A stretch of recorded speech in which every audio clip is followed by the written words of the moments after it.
ইমাম, মুয়াজ্জিম এবং খাদেমদের বেতন বৃদ্ধির বিষয়ে স্ট্যাটাস দিয়েছেন জাতীয় নাগরিক পার্টি এনসিপির উত্তরাঞ্চলের মুখ্য সংগঠক সার্জিস আলম। মঙ্গলবার নিজের ভেরিফাইড ফেসবুক আইডিতে দেওয়া স্ট্যাটাসে সার্জিস লিখেন, সরকারিভাবে নির্মিত উপজেলা মসজিদ কমপ্লেক্সগুলোতে ইমাম, মুয়াজ্জিম এবং খাদেম রয়েছেন।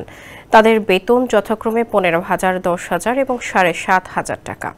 গতকাল নামাজ শেষে একটি মসজিদের ইমাম সাহেব এসে বললেন, এই বেতনে তাদের চলা খুব কষ্ট হয়ে যাচ্ছে, এখানে অন্য কোনো কিছু করার সুযোগ নেই। সেই ফজর থেকে শুরু করে এশা পর্যন্ত মসজিদেই থাকতে হয়, কিন্তু তাদের বিষয়গুলো নিয়ে কথা বলার কেউ নেই।